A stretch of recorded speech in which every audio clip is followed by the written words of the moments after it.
coming up in our newscast tonight.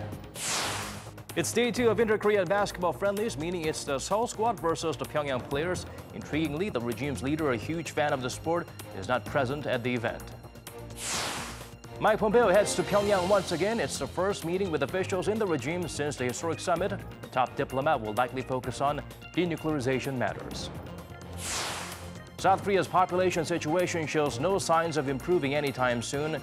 As such, the government plans to provide benefits to people seeking to start families. News Center begins now.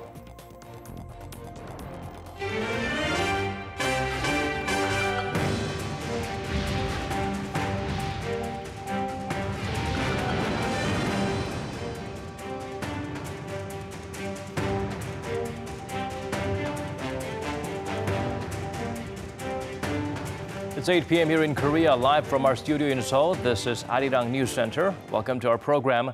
I'm Daniel Che. As Inter-Korean basketball games are held for back-to-back days, it wasn't just the athletes busy learning more about each other. Officials of the two Koreas also made contact. On behalf of the regime's leader who could not be at the venue, his right-hand man met with Seoul's unification minister. Woo Jung-hee has our top story. On Thursday morning, North Korean leader Kim Jong-un's right-hand man, Kim Yong-chol, who heads Pyongyang's department in charge of inter-Korean ties, made a sudden visit to the Korea Hotel to meet South Korean officials, including Seoul's unification minister, Cho Myung-gun. Speaking with Minister Cho, he explained he came on behalf of North Korea's leader Kim Jong-un as he went out for on-site inspections. Our chairman went to give field guidance in cities far from the capital, so he might not be able to watch the games today. He told me to ask for Minister Cho's understanding and for us to have a chat. Seoul's unification minister responded he appreciates the attention Kim Jong-un's been showing on the inter-Korean basketball games, being the one who first suggested them. Minister Cho added, I think this round of inter-Korean basketball games could contribute greatly to forming a women's unified team for the upcoming Asian Games as well. Cho and Kim agreed that the two Koreas should work together so their teams can successfully march together at the Asian Games using the Korean unification flag. But there will be more opportunities for inter-Korean sports exchanges before and after the Asian Games. North Korea is to participate in both the upcoming 2018 Korea Open table tennis competition in July and World Shooting Championship in August. We will be competing in the table tennis in the south, and we're thinking of participating in the shooting competition as well. Cho and Kim shared the progress of a series of recently held inter-Korean talks and agreed that the two Koreas should quickly implement all agreements and bring tangible results. They also agreed that the two sides should prepare for the next round of inter-Korean basketball games and North Korean art troops concert, both of which will take place in Seoul in the fall. And according to Seoul's unification minister, the two Koreas will hold additional rounds of working level or high-level talks to iron out these matters. Woo Jung-hee, Arirang News. A little bit more competitive fire today in Pyongyang as the ballers of both sides of the border played for their respective teams. Unfortunately, on the final day of the inter-Korean basketball, the regime's leader, known for his passion for the sport, could not make it to the venue. While we wait for the result of the men's game, Won Jung-hwan provides a recap of day 2. On Thursday, South and North Korea wrapped up the second day of unification basketball games in Pyongyang. Unlike the day before, when the teams were a mix of South and North Korean players, this time the two Koreas came face to face. But the teams were not labeled as South or North. They were distinguished by color only, the South in blue and the North in red. National flags and anthems weren't used either. But the arena was packed with some 12,000 spectators cheering even more enthusiastically than the previous day.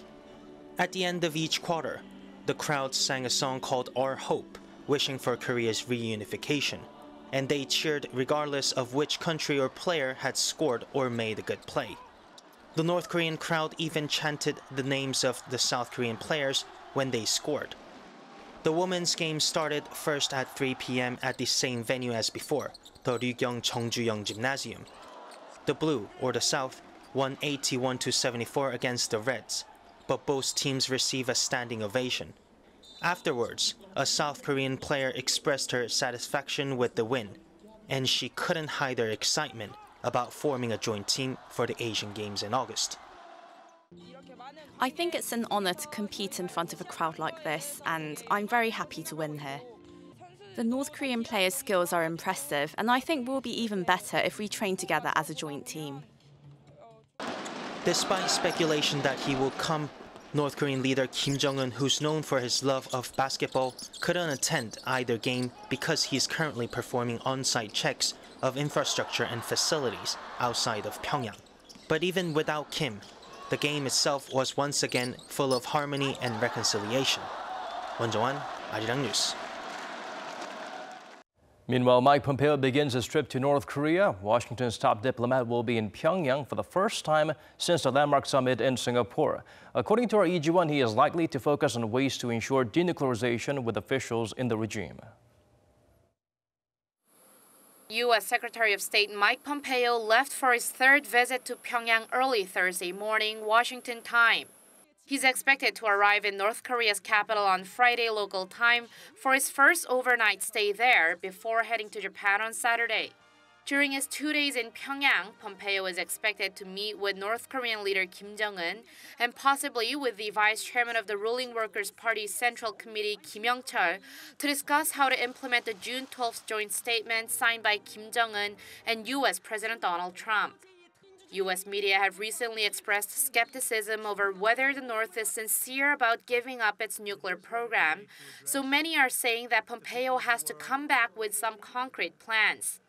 A major question is whether the North will, as a first step, have its missile and nuclear materials removed from the country, as some U.S. officials have suggested, and whether the regime will disable its nuclear plants and reactors at Yongbyon. Also, President Trump has said the North promised to shut down a missile engine testing site believed to be the one at Dongchangli, so observers will be looking to see if they set a date for that.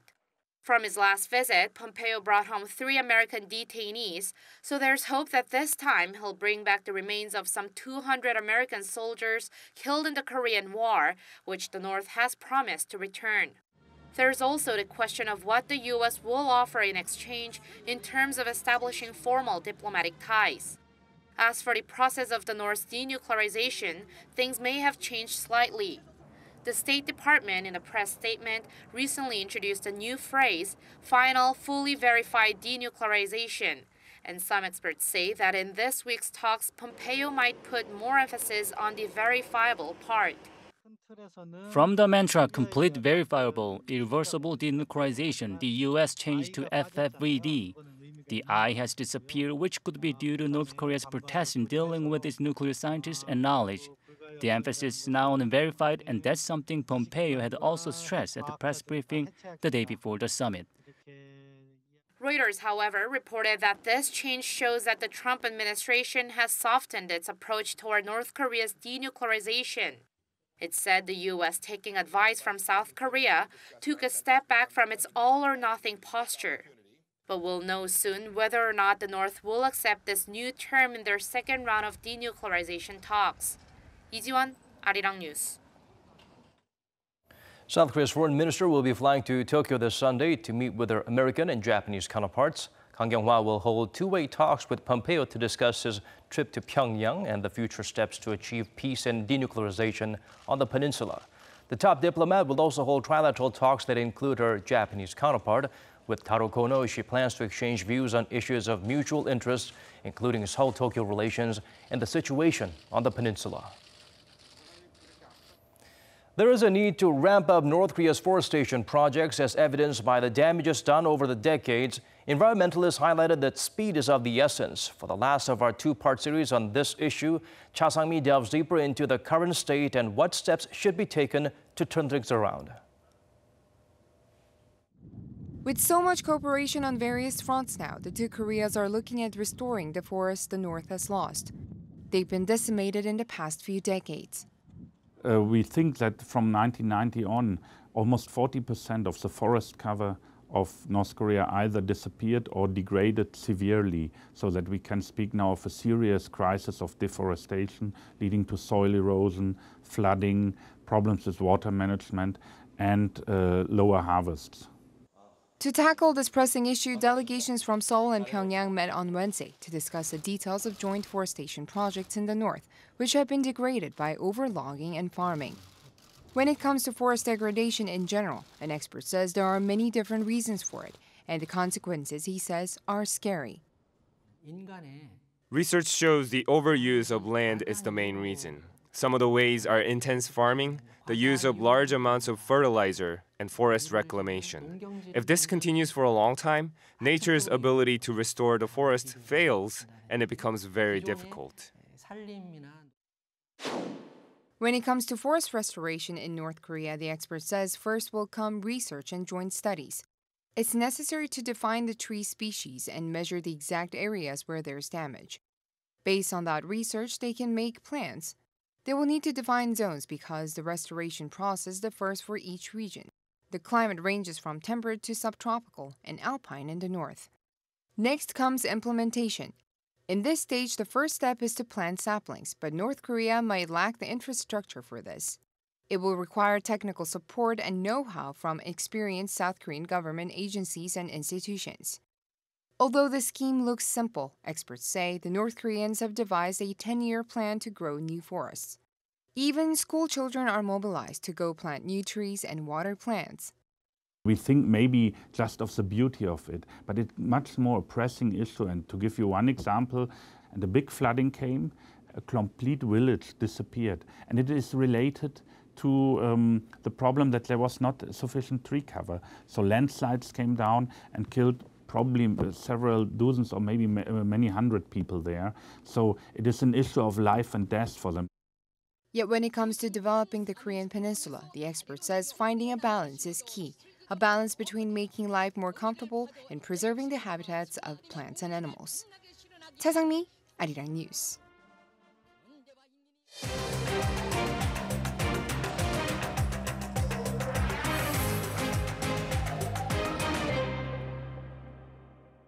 President Moon Jae-in met with the Vatican's foreign minister at the nation's top office. The liberal leader expressed his gratitude for Pope Francis's support and prayers for the recent reconciliation between the two Koreas.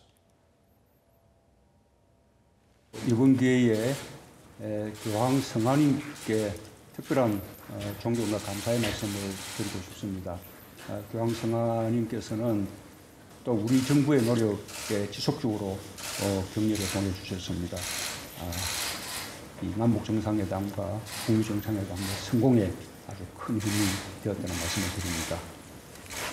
Archbishop Paul Gallagher replied the Pope has been praying for the many international efforts that President Moon is making and will continue to pray that Seoul's various diplomatic efforts to establish peace will meet with no interruptions or difficulty. The Vatican's FM also delivered a personal invitation from the pontiff to visit the Vatican in October. The nation's top office unveiled President Moon Jae-in's itinerary for state visits to India and Singapore, which begins this weekend. A boost in economic ties appears to be a key agenda. Our chief Chawani correspondent Moon Gon-young reports.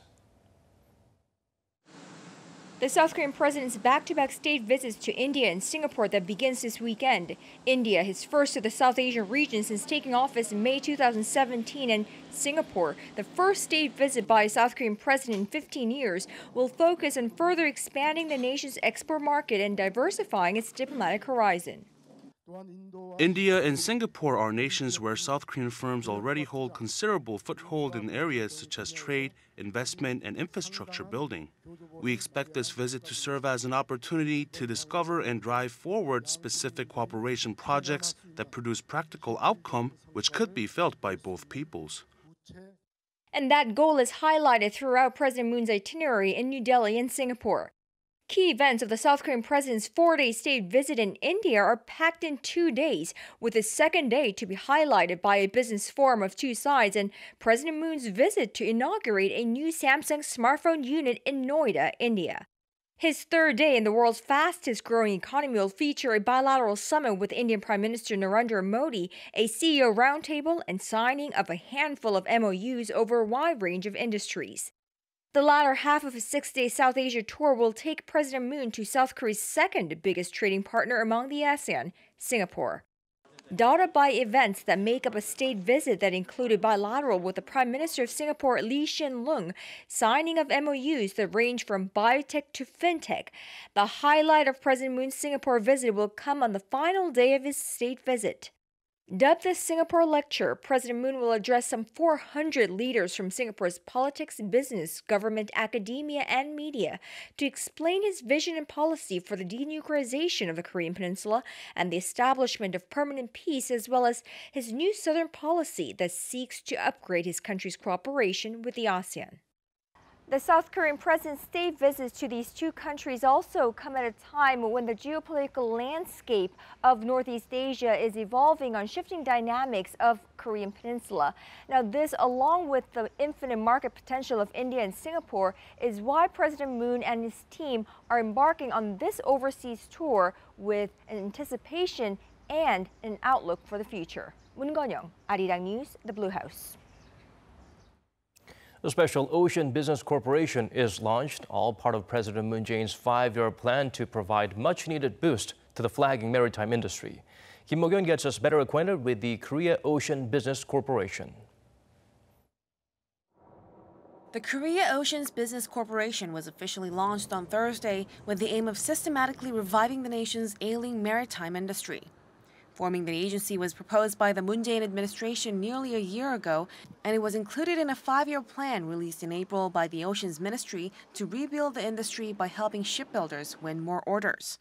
After a ceremony Thursday morning to launch it, the agency got straight to work on possible guarantees for companies investing in the nation's shipbuilders. The head of the agency, Hwang Ho-sun, said the Korea Oceans Business Corporation will work to become Asia's main hub for experts to share information on the shipping industry and to make Korea one of the world's top 5 powers in terms of shipbuilding. To accomplish those goals, the corporation will be in charge of providing guarantees when the nation's shipbuilders buy shipping terminals, also help manage ship orders, and replacing Korean merchant fleets with eco-friendly ships. South Korea's maritime industry was once part of the backbone of the country's economic growth, but in recent years, it's been shrinking. In 2016, the big 3 shipyards, Daewoo, Hyundai, and Samsung Heavy, have all had to undergo sweeping self-rescue programs. Kim Mo-kyun, Arirang News.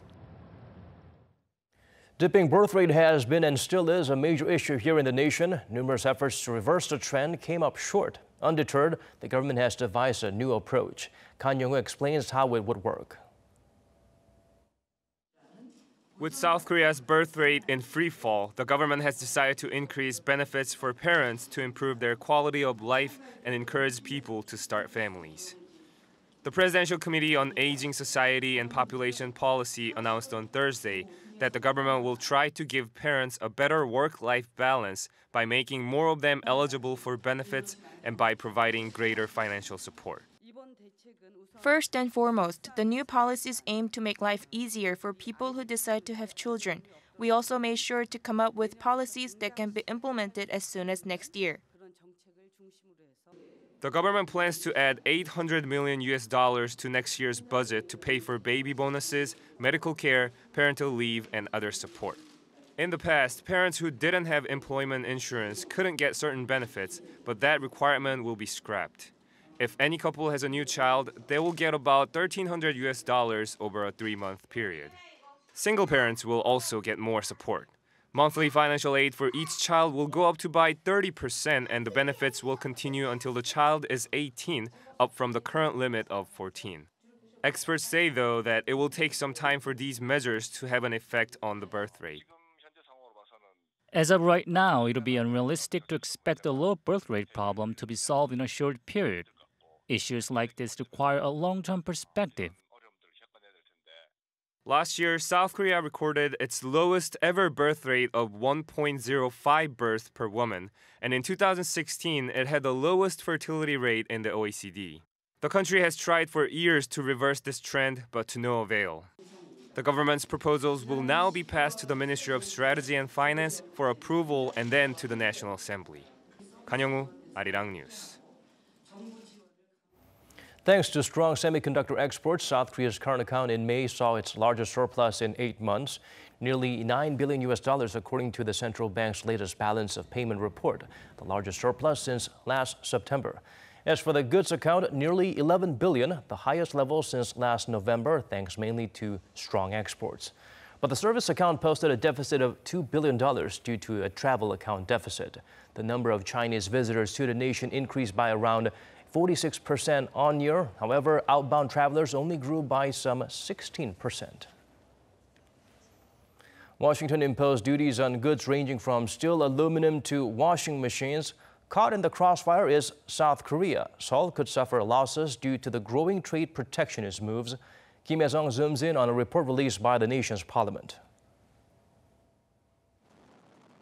A report by the National Assembly's Budget Office on Thursday shows that Korea could suffer a loss of more than $2.3 billion due to import restrictions by the U.S. on steel, washing machines, and solar cells. The report estimated that the regulations could also result in the loss of up to 16,000 jobs. Korea, the third largest steel exporting country to the U.S., is exempt from the Trump administration's 25% tariff on steel. But it has received a quota of about 2.68 million tons of steel exports, or 70% of the annual average of Korean steel exports to the U.S. between 2015 and 2017 as part of an amendment to the Korea-U.S. Free Trade Agreement. The report says the quota could lead to a potential loss of $1.2 billion, including over 6,500 job losses over the next 5 years. When amending the Korea-US FTA, Seoul had to make concessions in steel and automobiles, but secured its red line in the agricultural sector, so the numbers do not paint a full picture of the damage to Korean exports. During the first year of the Trump administration, the number of U.S. import regulations imposed by the U.S. Commerce Department has gone up over 80%. Korean washing machines and solar panels face safeguard tariff measures starting 2018, which could hurt Korean companies like Samsung Electronics and LG Electronics exports to the U.S. The report says the losses in exports could reach some $1.2 billion. Seoul already filed a complaint to the WTO in May against the U.S. for imposing tariffs on washing machines and solar panels, calling it a violation of the WTO agreement. But experts say this is a dispute that could take years to be settled. Kim Yong-chol, Arirang News. In the world of sports, Korean Major Leaguer Choo Shin-soo lets his presence known in the world of baseball again. The Texas Rangers slugger extended his on-base streak to 44 games, the most ever by an Asian player in the MLB. Seo Bo-bin fills us in on how the choo-choo train reached another career milestone. The choo-choo train now owns the longest on-base streak by an Asian player in the history of Major League Baseball. The Texas Rangers designated hitter kept the streak going Wednesday with a towering solo home run off the Houston Astros in the third inning at the Globe Life Park in Arlington, Texas. Choo finished the game 2-for-4 with a sacrifice. This was also his 16th home run of the season as he heads into his first All-Star game later this month. The previous holder of the on-base record for an Asian player was Ichiro Suzuki of Japan, who racked up 43 games when he was with the Seattle Mariners in 2009. Choo is now tied with Otis Nixon for the second longest on-base streak in Texas Rangers history, and is now 2 away from the team's all-time record held by Julio Franco. The MLB as a whole, the longest on-base streak is 84 games set by Ted Williams. Seo Bo-bin, Arirang News.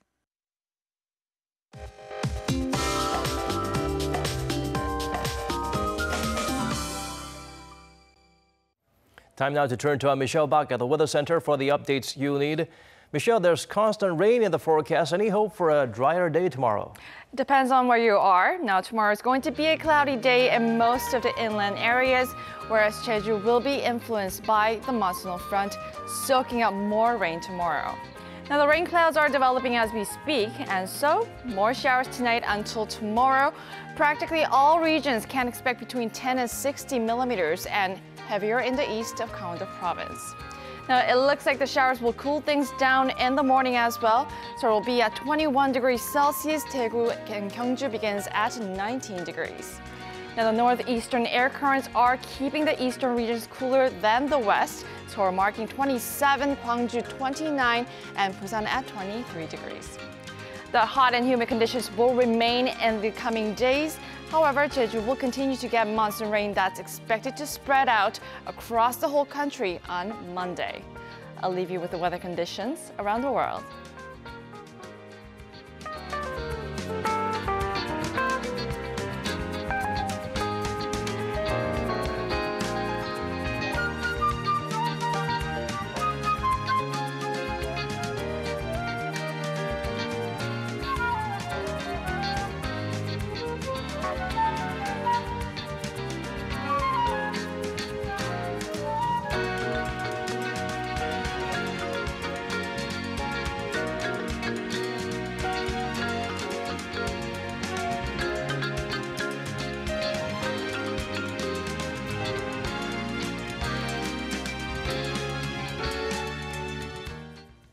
That's all we have for you on tonight's edition of Arirang News Center. Wherever you may be tuning in from, thanks for watching.